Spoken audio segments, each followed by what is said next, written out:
इधर इधर देखो। हाँ, निकाल के दिखाओ।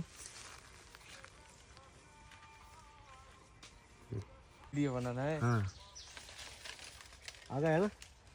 तयार। सर नमस्ते, तुम्ही कुठून आलात? आम्ही बारामती तालुक्यातून आलेलो आहोत. हां तांदवाडी म्हणून बारामती शहराच्या जवळच 3 किलोमीटरवर गाव आहे. हां त्या ठिकाणून आम्ही इकडे आलेलो होतो. हां तुमचा व्हिडिओ बघितला यूट्यूबला हं, आणि तुमचं मार्गदर्शन घेण्यासाठी हं. आणि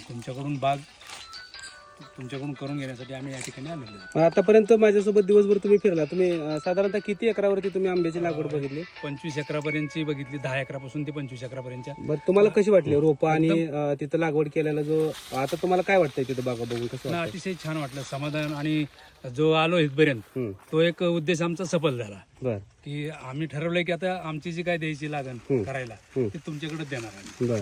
आतापर्यंत तुम्ही युट्यूबला वगैरे जे काय आपले व्हिडिओ बघितलेत, त्या व्हिडिओपैकी तुम्हाला वेगळं असं काय दिसलं का? फक्त दाखवणं वेगळं आणि बघणं वेगळं? नाही दोन्ही सेम दिसले. हं. म्हणजे जे व्हिडिओ होते ते प्रत्यक्ष मी पाहायला मिळालं बागेतली. तर मग तुम्ही माझ्याकडे माझ्या रोप मध्ये आपण गेल्यानंतर तिथं पण थोडीशी व्हिडिओ काढू. हो चालेल.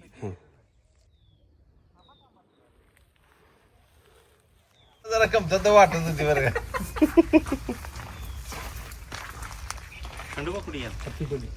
थँक्यू. खंडपा डम्पिंग किंवा आता शाळा गेलाय आता जेवतो कामाला येत नाही. कसा आहे आंबा तो? जबरदस्त आहे. हा. वजनाने किती साईज असेल तो? साधारण 700 ते 800 ग्रॅम वाटतोय. 700 ते 800 ग्रॅम. झाडाला फळांची संख्या किती आहे अंदाजे बघा? कमी 200 किलो आंबा आहे.